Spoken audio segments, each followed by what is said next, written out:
Those situational plastics too. I went about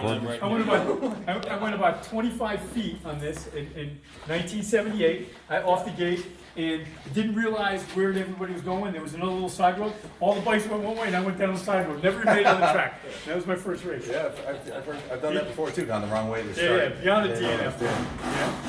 Wow, Fantastic! That thing is awesome. Look at that. That is like, that's something you want to put like over, you know, maybe not in the bedroom of my wife, but in my other bedroom somewhere. In the den, you know? Yeah, the den. Someone grab that key. Yeah, that's so cool, man. That is awesome. You know, big old CBX, huh? That's a cool piece. That's a monster. Look at that thing. Holy cow. Look at these big 6 cylinders. I bet you to tune this one, man, with these 6 carburetors on here, this must be a nightmare to tune, huh? You know? Yeah, Mark says you have to actually drop the front of the motor down to pull the carbs out, and they says they're a real bear to work on. If you don't get it right, it's like a full day job getting them in and out. That's an interesting piece. There was when I first went to go buy my Katana 1000 at Hall Cycle Ranch. Yeah. Now, Mr. Hall was an ex-flat tracker and really great guy. I was 16 years old. I went to Hall Cycle Ranch in Danbury, and I went in and they had a CBX on the floor. Yeah. And I had a real good job and I made some money. And I went and told Mr. Hall that I was going to buy that CBX. Yeah. And Brand new one? Yeah, brand new one. What was it, 1979, 80, 1980. He must have been like 18 years old or something. No, 16. 16. Yeah, 16. So I went in and I got on You it. didn't mess around from No, the start. listen, you're gonna love this. I got on it. I put the kickstand down and put my leg this, and it fell over on top of me. Oh shit! And Mr. Hall came limping over, okay? Oh, man. And he was pissed. He's like, God damn it, you know. So he goes and gets me up and he goes, don't come back in here. He goes, you know, you're not buying any of these bikes, you know.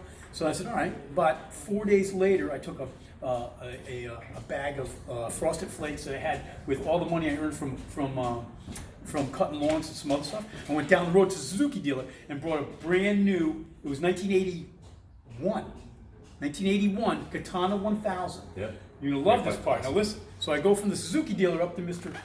Hall Cycle Ranch. He's got a little parking area in the front. Bike's brand new. Suzuki's brand new. I'm in t-shirt, shorts. I got the work boots. You know, the 1980 work boots with unlaced, the whole deal. Pull in the park with my shades. Think I'm badass. He's got this little area. I stop and I do this burner. I'm filling his place full of smoke. All right? Filling his place full of smoke. And a couple of his salesmen were in there laughing. Mr. Hall comes flying out. He goes, God damn it. I go and launch the bike. I launch it. It gets cocky sideways. I hit a curb.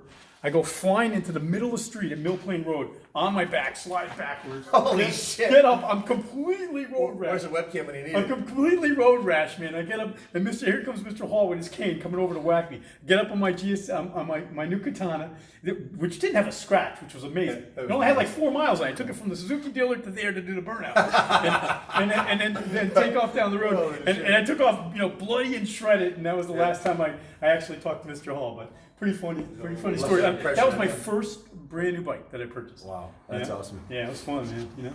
And since then, thank God, there's never been any more crashes on the first day when I took the bike, or the first 3 minutes. That's a bad omen. You talk to a couple dealers though, man. They tell you some funny shit about a guy coming in to buy a bike. People smashing those bikes like within the first 50 feet. No, right? 50 feet. You're like a guy will come in and WFO it right into a telephone pole. You know what I mean? The first day gets on, you know what I mean? His first day with his new scooter and he's done.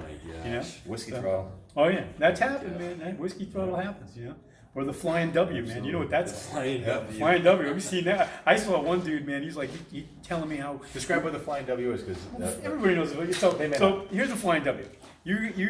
First of all, it only can be performed by a very, very special person. Someone who has absolutely no motor skills at all. Okay? And that shouldn't be on a motorcycle. Shouldn't be on a motorcycle. So one of my buddies goes out and tells me he's a fantastic motocross rider. So I throw him on a brand new KTM that I had, and we go out in the woods. We go ripping down the trail, and there's a little embankment, a little depression. It goes up and over, and I just jump it. He decides to go directly into it, nosed in. Feet come off the bars. Legs go straight up and down, right? So you're looking like a W, man. Legs are like a gymnast. Yeah, I mean, you couldn't have made it better. I mean, if the Russian judge was there, he would have given like an 8.5. Norway would have said 9.3. You know what I mean? He would have won. There's no question. That's awesome. Yeah, That's the Flying W. Yeah, Straight up on the bars, hanging on to the bars. You're about to land on your back, basically. Yeah. No, you ain't heard that here first. That Flying W's been around for 30, 40 years. Yeah. I can tell you. I bet you Roger DeCoster and all those those guys had a couple flying W days too. We all have, haven't we? I think we all have all had our flying W. I got to tell you, man, I am so impressed with New England Motorcycle Museum. I mean, it really has stepped to a point of where it's just such a quality place to come and visit. You know, I can only express my thoughts, and for anybody else who hasn't been here yet, you need to make the trip. It's so much fun. You got guys here that are so passionate about motorcycles, as well as people like me who are completely passionate about them. And you know, I'm a contributor. A lot of my bikes are here. I'll take some in. I'll bring some back. I mean, it's a fun thing. And for anybody who has a collection of motorcycles, get in touch with Kenny or Kenny Jr. and you know, explain to them what your situation is. It's time to share those things, man. Don't lock them up anymore. Bring them out. Let everybody in public see them.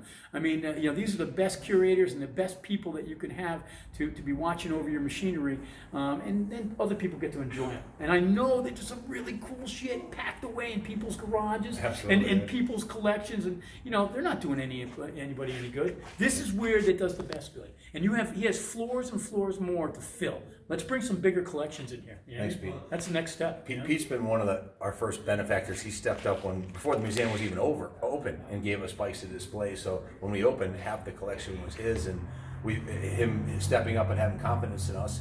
Other collectors came aboard, then the AMCA and Ted Smith and a bunch of other really cool guys stepped up and bought bikes at the museum, and that's what made it all possible, because we sold our entire collection of 200 motorcycles to finish the museum. Right. So it was Pete and some other guys that made this possible, and we're really grateful to this day that we had that kind of support. Yeah. Well, I mean, you know, and I'm telling you, I'm trying to appeal to the people out there, because there are a lot of hidden collections, man. Oh yeah, you know what I mean, and they're doing nobody any good. Yeah. I mean, you know, it's nice to know. You know, you sit there. You know, for a while, I had 185 motorcycles, and nobody could see them. And to tell you the truth, I saw the collection. He had the world's largest private superbike collection. When you walk in, all you saw was Oleans and carbon fiber and what I call unobtainium, like real factory stuff. Pete's he's a retired pro road racer, so he had connections with the teams to buy the bikes. So he had like first shot when, let's say, Kawasaki was getting rid of their factory bikes, he would step up and buy them. I had tons of fantastic factory super bikes. You know, Chandler and you know, some Lawson bikes. I have XGP bikes. I have World Superbike stuff. I have AMA Superbike stuff. And he can ride them too. He brings them to the vintage days in those 4-gear, 120-mile-an-hour wheelies on them. So that was a MotoGP bike at that. That was pretty cool, right? Yeah. So, but you know, I definitely want to. Hopefully, that somebody out there is listening and saying, you know, I want to share that big collection with other people, because, you know, after a while, you can hoard that stuff yourself. And I told you what's happened to me. I was looking at them and going, they're just a drag, because I couldn't even get to the bathroom because there was 19 bikes in front of it. You know what I mean? Yeah. But it's so much better now. I get to come here. I get to enjoy seeing the 2 or 3 rows of my bikes, and you know, I'm sure some other collectors that are out there that have some nice stuff. Yeah. And you don't need 50 bikes. I mean, Kenny's willing to take one bike. We're happy. You know what I mean? One bike is fantastic. You know, 20 is fantastic too. But you know, if you have a special bike and you know, you'd really like to display it and show it to some other people enthusiasts who just love this stuff, here's a place, and he'll give you your due, man. Your name will go on the bike, and people will know that you went the extra mile to offer up something that could be displayed here and certainly preserved for future generations of motorcyclists. You know? Absolutely. Yeah. Stay tuned. There's a lot of good stuff going on this year, and it keeps it fresh when Pete and collectors like Pete bring in new bikes. It's something for us to share with the world, and we do videos of the bikes and take pictures, and you can come here and see them, and things like this Brad Lackey RM80. It's not something you're going to see every day, you know, or this Noguchi factory Yamaha. That's so cool. Or a CDX 601 Honda. We've got a little bit. We love motorcycles. That's it. We just live, sleep, eat, breathe, dream.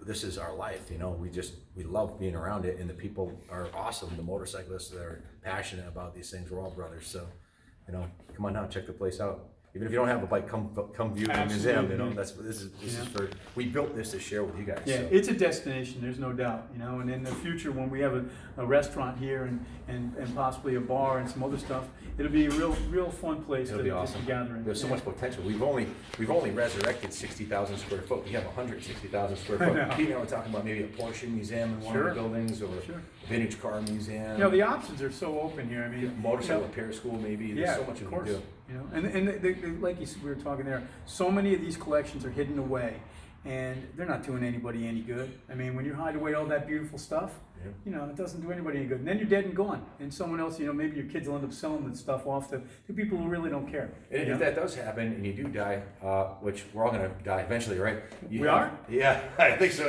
I realize that. Holy shit. To have somebody like So, Junior and myself watching your collection and making sure it's safe, and when you're ready to sell it, we can auction it off and get you top dollar for it, and whatever auction fees or expenses that we have will be twice what you would have sold it for yourself, because we have clients all over the world that we know how to represent motorcycles, and we'll get you top dollar for them. So absolutely. if you have to sell it, Kenny Jr. got me so, I mean, it's far more than I ever would have thought for several of the bikes that we had here, remember? yeah, I mean, the bikes that you've had forever. There was like it was an 88 GSXR 1100 that went for Flat side. 17 or 18 grand. Beautiful And it was flat side. gorgeous, but We you could know. have sold 10 of them if you had them. Yeah, of course. The phone's still ringing over that one. Yeah, I bet, you know. The slab sides, people love those. Sure. You know, so it's an exciting place to come, and I definitely tell you, if you got a couple hours to spend, come on down here and visit the boys. All right. You want to check out the second floor? Hit pause.